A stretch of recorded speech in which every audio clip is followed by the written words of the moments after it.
기억하세요? 제가 오늘 왜 이 감사절을 앞두고 성찬 예식을 행하는가에 관해서 말씀을 드린다 했죠?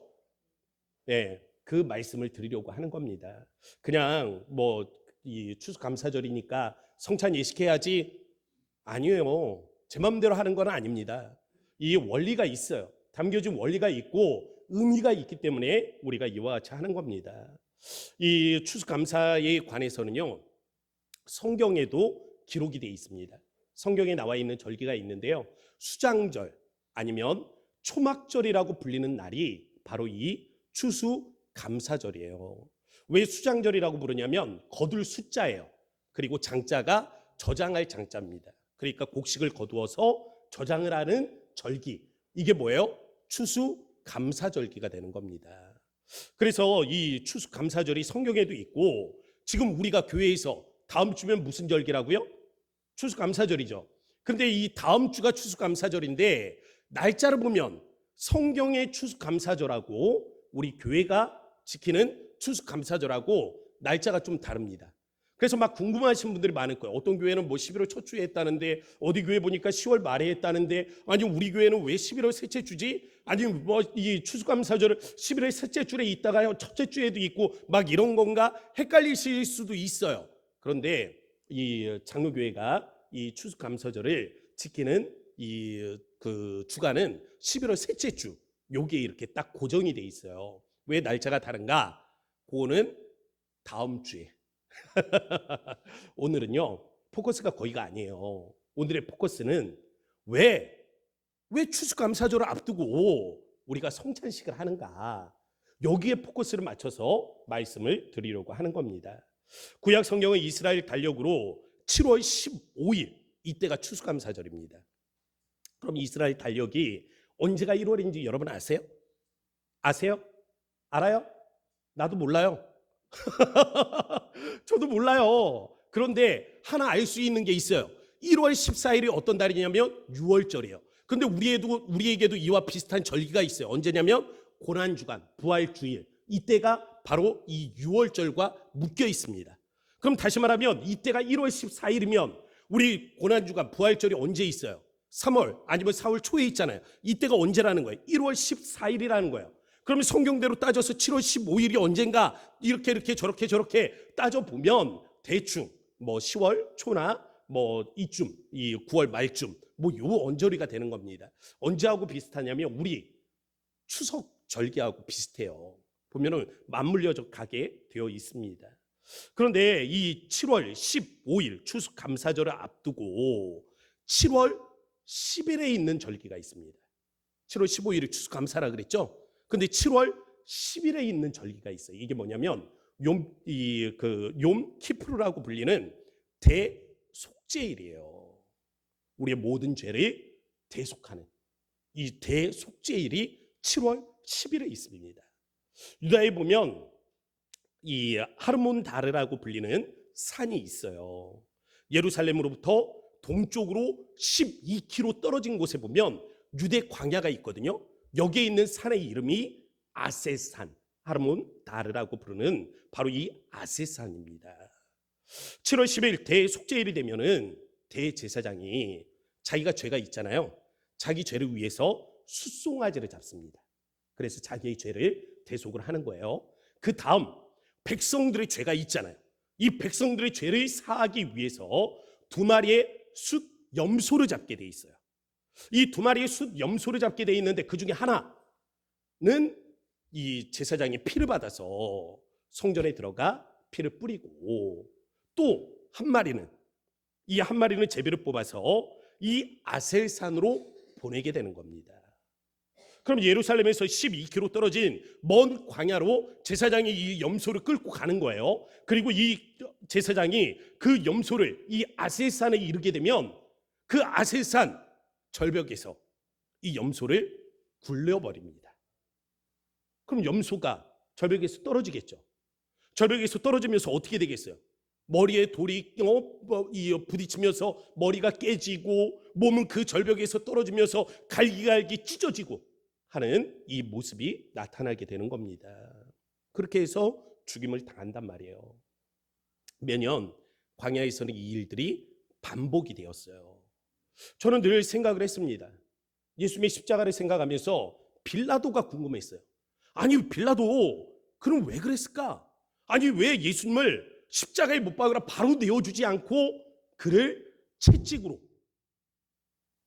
고문하도록 넘겨준 것인가? 빌라도가 그랬잖아요. 이거는 나하고 상관이 없다 하면서 손을 씻었잖아요.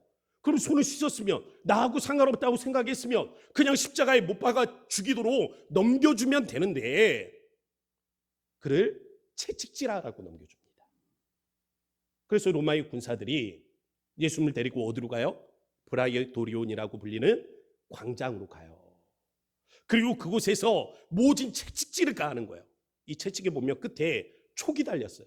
그래서 때리면 박혀, 그리고 당기면 살이 찢어지는 거예요. 온갖 모욕, 온갖 희롱이 섞여 있는 바로 그 장소 말이에요. 저는 이러한 고민 가운데 아사셀의 대속의 제물이 생각이 나더라고요. 그 아셀산에서 굴러 떨어지면서 머리가 깨지고 그 아셀산에서 굴러 떨어지며 몸이 찢기는 그 염소 말이에요. 그 염소하고 십자가의 예수님이 오버랩이 되는 겁니다. 그러면서 예수님을 생각을 해보니까 거기에서 흐르는 그 머리에서 가시면류관에서 흐르는 그 피를 생각할 때 아셀산에서 떨어지며 결국에는 머리에 피를 흘리고 죽어가던 염소가 기억이 나더라고요. 예수님이 갈기갈기 찢겨있는 몸을 생각을 해보면 그 절벽에서 떨어지던 그 염소가 생각이 나는 겁니다. 다시 말하면 이 아셀을 위한 대속의 제물이 누구라는 거예요? 예수님이라는 겁니다. 제비를 뽑아 광야로 보내진 대속의 제물이 곧 예수님을 상징하고 있다는 것을 우리에게 보여주고 있는 것입니다. 그래서 히브리서 13장 11절 말씀 우리 화면을 보고 같이 읽어보도록 하겠습니다. 함께 읽습니다. 시작. 이는 죄를 위한 짐승의 피는 대제사장이 가지고 성소에 들어가고 그 육체는 영문 밖에서 불사릅니다. 아멘.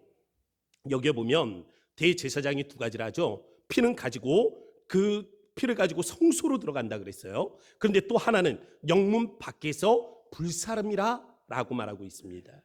예수님의 십자가 사역을 보면 그래서 우리가 두 가지 사역을 보게 되는 거예요. 하나는 대속입니다. 우리의 죄의 값을 대신 치르시는 거예요. 그 피로 우리의 죄의 값을 대신 치르시는과 동시에 이 대속과 더불어 우리의 죄를 도말하십니다. 어떻게 도말을 해요? 죄를 옮기는 거예요. 어디로 옮겨요? 아셀산에 이 염소를, 이 제물을 그냥 예루살렘에서 죽이는 것이 아니라 저 멀리 떨어져 있는 아셀산으로 가서 굴려 떨쳐버렸던 것처럼 우리의 죄를 가지고 멀리 옮겨 사라지게 하셨다. 예수님의 십자가는 이 두 가지 의미를 가지고 있는 겁니다. 그래서 예수님께서 십자가에 죽으실 때 어디에서 죽으셨어요? 예루살렘에서 죽지 않으셨습니다. 예루살렘 밖이에요. 영문 밖. 그 영문 밖에서 우리의 죄를 옮겨 그곳에서 도말을 하셨다라는 것을 우리가 기억해야 되는 거죠. 왜냐하면 이스라엘은요, 추수감사절이 다가오면 바로 이 대속죄를 지켰습니다. 이때 아사셀의 희생의 제물을 잡는단 말이에요. 바로 감사의 핵심이 뭐라고 가르쳐 주는 겁니까? 우리의 생명에 있다라는 것을 말해주고 있는 겁니다. 그래서 추수감사절을 앞두고 대속죄일의 은혜를 먼저 경험하도록 말씀하신 겁니다. 내일의 삶이 보장되지 않는다면 오늘의 축복이 무슨 의미가 있어요? 안 그렇습니까? 오늘 큰 대풍을 이루었어. 그래서 많은 열매를 거둬들이게 되었어. 많은 열매들을 거둬들였는데 당장 내년의 삶이 보장이 되지 않는다면 오늘의 풍요로움이 무슨 의미가 있겠습니까? 그래서 성경은 감사절을 앞두고 대속죄일의 은혜를 경험하게 한 것입니다. 오늘 말씀은 이러한 관점으로 여러분들에게 나누려고 그래요. 그래서 첫 번째 말씀의 제목이 예수님의 죽음을 준비하는 두 부류의 사람들입니다. 오늘 본문의 말씀은 예수님이 십자가에 죽기 2일 전이에요. 2일. 십자가에 죽기 2일 전입니다. 예수님께서 베다니에 초대를 받았어요. 이 베다니 마을에서 잔치가 벌어졌기 때문입니다. 예수님을 초대하고 예수님 그 잔치에 함께하게 되었죠. 막 온 동네가 난리입니다. 예수님이 오시니까 다 같이 모여서 지금 음식을 준비하고 있는 중이에요. 이 베다니라는 동네는 우리에게 낯선 장소가 아니에요. 왜냐하면 우리가 잘 알고 있는 사람이 그 동네에 살고 있기 때문입니다. 나사로. 그리고 그의 두 누이들 마르다와 마리아. 그들이 살던 동네가 바로 이 베단이라는 동네예요. 마을 전체가 잔치를 벌이기 위해서 함께 음식을 준비하고 있는데 바로 이때예요. 이때 한 여인이 옥합을 가지고 예수님의 식탁 앞으로 나오는 거죠. 오늘 마태복음에 보면 그녀의 이름이 나와 있지 않습니다. 근데 요한복음에 보면 요한은 그녀의 이름을 기록하고 있어요. 마리아라고 그녀의 이름을 기록하고 있습니다. 당시의 향유는 굉장히 유용한 물품이었습니다. 왜냐하면 옛날에는 상처가 나면 어떻게 했습니까? 기름을 발랐죠. 상처는 이런 이 의약품으로도 사용됩니다. 그리고 장사를 지낼 때에는 시체가 부패하지 않도록 발라서 보존하기도 했어요. 그래서 굉장히 이 중요한 어떤 물품인데 전량 수입을 했습니다. 수입을 하니까 그때 당시에 고가의 제품이라고 할 수 있겠죠. 오늘 마태복음에는 그 가격이 나와 있지 않지만 요한복음에 보면 요한은 그것이 300데나리온의 가치가 있다라고 이야기를 합니다. 그런데 데나리온, 이 가치가 얼마인지는 몰라요. 그렇지만 한 사람이 하루에 받는 일당이 한 데나리온이었다라는 것은 알고 있어요. 그러면 300데나리온이면 어때요? 1년에 몇 일 일하십니까? 뭐 300일 일을 한다 그러면 1년에 벌 수 있는 노동의 대가가 뭐예요? 바로 이 향유 옥합인 것입니다. 요즘 말로 하면 뭐 3천만 원? 뭐 그 이상 될 수도 있겠죠. 지금 마리아는 그 향유를 가져다가 어디에 부어요? 예수님의 머리에 부어요. 마태복음에 보면 머리에 붓습니다. 아마 좀 헷갈리실걸요? 요한복음에 보면 발에 불어요. 요한복음에 보면 발에 붓고 자신의 머리털로 예수님의 몸을 이 향유로 닦습니다. 그런데 오늘 이 마태복음에 보면 이 마리아는 예수님의 이 향유를 예수님의 머리에 붓는단 말이에요. 다른 의미를 가지고 있는 거예요. 머리에 붓는다는 게 뭐예요? 기름을 머리에 붓는다. 기름을 머리에 붓는 것은 왕의 대관식이에요. 대관식. 왕 위를 취임하는 그러한 대관식의 의미를 가지고 있는 겁니다. 다시 말하면 이 마태는 그냥 예수님의 이 향유 옥합의 사건을 장례를 준비하는 의미로 귀결한 것이 아니라 그것을 뛰어넘는 거예요. 그래서 온 세상의 통치자, 더불어서 모든 이름 위에 뛰어나신 주. 그래서 모든 이 만물이 그분의 이름 앞에 무릎을 꿇게 되어지는 바로 이 왕의 대관식을 상징적으로 우리에게 보여주고 있는 겁니다. 그런데 여기서 이상한 게 있어요. 이 거룩한 이식에 이상한 장면이 있습니다. 제자들이에요, 제자들. 이 제자들이 어떻게 하고 있습니까? 분개합니다. 분개라는 게 뭐예요? 질투잖아요. 적개심이잖아요. 제자들은 여인에게 왜라는 단어를 통해서 책망을 하고 있어요. 아니 왜? 이 비싼 걸 왜 깨뜨려가지고 가난한 사람들을 돕지? 아니 왜? 이 왜라는 말로 여인을 괴롭게 하는 이 제자들에게 예수님은요, 이 왜라는 단어로 가르침을 주고 계십니다. 너희가 어찌하여 너희가 왜 이 여자를 괴롭게 하느냐. 예수님은요, 제자들에게 너희가 괴로움의 원인이다, 너희가 이 여자를 괴롭게 하고 있다, 지금 그 이야기를 하고 계세요. 무슨 의미입니까? 제자들은 지금 유대인의 전통인 구제의 의무를 여인에게 강요하고 있는 것입니다.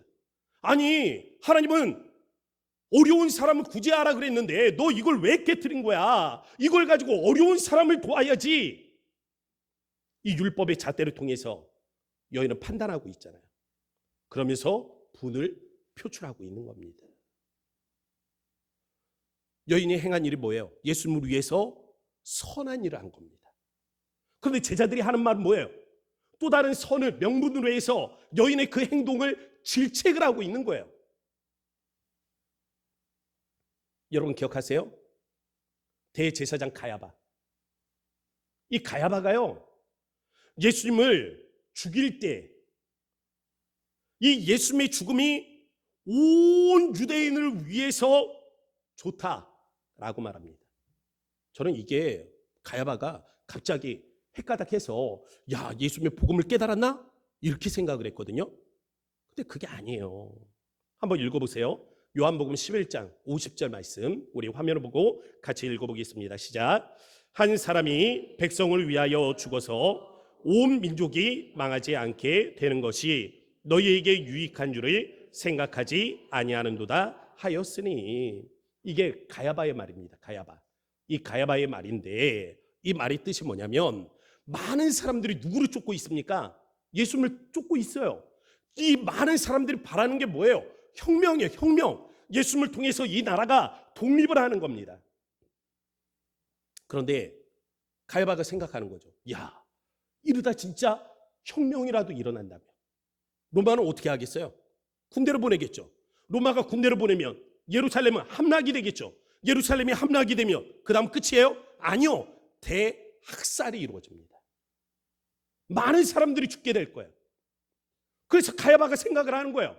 야, 그 혁명에 이르기 전에 차라리 이 예수 한 사람만 죽으면 이런 일이 일어나지 않으니까 온 유대인들을 생각할 때 이게 더 낫지 않냐? 죄 없는 예수님을 죽이면서 가야바는 양심의 가책이 없어요. 왜 그렇습니까? 더 나은 명분이 있다라고 생각하는 겁니다. 지금 제자들도 마찬가지예요. 뭘 내세우고 있어요? 명분을 내세우고 있습니다. 가난한 사람을 돕지 아깝게 그 비싼 걸 가지고. 요한은요, 이 말을 한 사람을 딱 꼬집어서 이야기합니다. 누구라고 이야기해요? 가롯 유다. 그러면서 그의 마음을 꿰뚫어 보면서 이야기를 하는 거죠. 그의 본심을 고발을 하는 겁니다. 그가 돈깨를 맡았고 돈을 훔쳐가기 위해서 하는 말이다. 마태는요, 포커스를 이 가룟 유다에게 맞추고 있습니다. 이 포커스를 가룟 유다에게 맞추면서 지금 12 제자들은 알지는 못해요. 예수님께서 죽는다는 사실을 알지는 못합니다. 그런데 그 중에 오직 하나, 가룟 유다만이 예수님의 죽음이 임박했다라는 사실을 알고 있다. 지금 그렇게 이야기를 하고 있는 겁니다. 그는 예수님의 죽음 앞에 자기 이익을 계산을 해요. 그러면서 은 30을 받고 종교 지도자들에게 예수님을 팔아 넘깁니다. 은 30은요 120데나리온이에요. 마리아를 보세요. 마리아는 300데나리온의 향유 옥합을 예수님을 위해서 깨뜨렸단 말이에요. 그런데 가룟 유다는 120데나리온 때문에 예수님과의 그 관계를 깨어버리는 그런 가슴 아픈 상황들을 가져오는 겁니다. 그래서 두 번째 말씀의 제목은 죽음을 바라보는 두 개의 시선이에요. 예수님의 죽음을 바라보는 두 개의 시각이 있습니다. 마리아는요, 예수님의 죽음을 자기를 위한 희생적 죽음으로 바라봤습니다. 그래서 자신의 귀한 것을 그녀는 드릴 수가 있었던 거예요. 반대로 가룟 유다는 예수님의 죽음을 자기 기회의 상실로 바라봤던 거죠. 왜 그렇습니까? 3년이에요. 3년. 3년을 예수님을 쫓아다녔단 말이에요. 자기의 인생을 다 던졌단 말이죠. 근데 그 예수님은 어떻게 된다고요? 곧 죽게 된다고요. 죽게 된다고. 대제사장들이 지금 모여하고 있다고요. 예수님을 죽이기 위해서 모여하고 있다고요. 그럼 이 스승 예수가 죽게 되면 자기의 인생은 뭐가 됩니까? 수포가 되는 거예요. 아무것도 아니게 되는 겁니다. 이 죽음을 막을 수 없다면 차라리 이 3년에 대한 보상이라도 얻자. 그게 뭡니까? 은 30입니다. 110데나리온이에요. 가룟 유다도 예수님을 따르기 위한 결단이 있었습니다. 그런데 왜 변질되었을까요? 이익이죠. 이익. 자기의 이익. 교회 역사를 보십시오. 언제나 이익을 쫓기 시작하면서 교회는 변질되어져 왔습니다. 예수님께서 성전을 정화하실 때 뭐라 말씀하셨어요? 너희가 내 집을 강도의 소굴로 만들었도다. 왜요? 그들이 이익을 추구했기 때문에 그렇습니다. 중세시대 로마 가톨릭을 보세요. 왜 변질이 되었습니까? 면죄 판매예요. 자기의 이익을 추구한 겁니다. 가룟 유다, 그가 왜 예수님 앞에 그 마음이 변질이 된 거예요? 자기의 이익을 추구하기 때문에 변질이 된 것입니다. 교회는요, 생명 중심의 공동체가 되어야 합니다. 생명을 바라봐야 하는 거예요. 지금 그렇게 생명 중심적 사고를 하는 사람은 오늘 이 마태복음에 등장하는 이 잔치에 초대를 받은 사람들 중에 유일하게 딱 하나, 마리아예요. 마리아. 제자도 아닙니다. 잔치를 준비한 사람들도 아니에요. 그 잔치에 동참하는 사람들도 아니에요. 마리아 그 한 사람뿐이에요. 그래서 마리아는 예수님의 죽으심의 이유를 알았기 때문에 지금 생명 중심의 사고로 나아가고 있는 것입니다. 그래서 마리아는 예수님의 고난을 생각할 때 우리의 성도가 취해야 하는 삶의 자세가 무엇인가를 보여주고 있는 거예요. 자신의 가장 귀한 것으로 대속적 죽음과 고난을 당하실 그리스도를 기념하고 있는 것입니다. 오늘 우리의 생명을 한번 생각해 보시기 바랍니다. 오늘 우리의 생명, 오늘의 우리의 인생 생각해 보면 누군가의 희생이 있어서 오늘이 가능했던 겁니다. 생각해 보면 부모의 희생과 헌신이 있었기 때문에 이렇게 살아있는 거 아니에요? 낳아놓고 나 몰라라 했으면 어떠했겠어요? 지난날 우리 선조들의 무궁한 희생과 헌신이 없었다면 오늘 이 나라의 이 삶의 배경들이 어떻게 우리에게 주어질 수가 있겠습니까? 마찬가지죠. 예수님이 걸어가셨던 십자가의 길, 이 희생과 헌신의 길을 통해 우린 새 생명의 은혜를 얻은 것입니다. 결국 오늘 우리가 살아있고 또 살아갈 것을 생각하면 우린 감사할 수밖에 없는 거죠. 결국 하나님께서 감사절을 앞두고 대속죄일을 두신 이유가 여기에 있습니다. 감사는요, 생명에 대한 결과예요. 오늘의 이 생명이 있음에 대한 결과물이 감사입니다. 오늘을 살아가는 것을 생각하면 감사할 수밖에 없는 거죠. 그러면 이 생명 어디에서 왔습니까? 생명은 속죄의 결과물인 것입니다. 우리가 누리는 모든 생명과 감사의 근원은 보세요. 그 시작이 어디에서 시작돼요? 바로 대속에서부터 시작이 되는 겁니다. 그래서 성경은 추수감사절을 앞두고 대속죄일에 은혜를 경험하게 한 것이죠. 그리스도의 피 흘림이 없다면 오늘의 우리의 감사도 없다. 그러므로 오늘 교회는 추수감사절을 앞두고 이와 같이 성찬 예식을 행한 것입니다. 오늘 우리가 떡을 떼고 잔을 나눌 때 마리아처럼 그리스도의 희생 앞에 감사하고요. 또 우리의 생명과 감사가 오직 그분의 희생 위에 있음을 기억할 수 있는 이 한 주간의 삶이 되어주시기를 바랍니다. 우리 함께 기도하도록 하겠습니다. 거룩하신 아버지 하나님, 감사합니다. 주님의 거룩한 존전에 나와 예배하는 우리 모든 성도들을 하나님께서 한 사람 한 사람의 마음을 찾아가 주시되, 오늘 우리가 이 성찬 예식에서 우리를 위하여 십자가에 죽으신 주님을 생각하오니, 하나님, 이 대속의 은혜, 아사셀의 희생의 제물이 되신 주님의 그 은혜를 생각하며 하나님, 우리가 감사할 수 있는 이 한 주간이 되도록 인도하여 주옵소서. 주님의 그 십자가의 길, 그 희생과 헌신의 길을 생각할 때 하나님, 우리가 우리에게 영원한 생명을 주신 주님 앞에 감사할 수 있는 은혜가 있기를 원하오니, 주여, 이러한 말씀이 이 한 주간 우리로 하여금 주님의 십자가를 묵상하며 진정으로 감사할 것이 우리의 생명에 있음을 다시 한번 기억할 수 있도록 역사하여 주소서. 살아있는 예수님의 이름으로 감사하며 기도합니다. 아멘. 우리 다 함께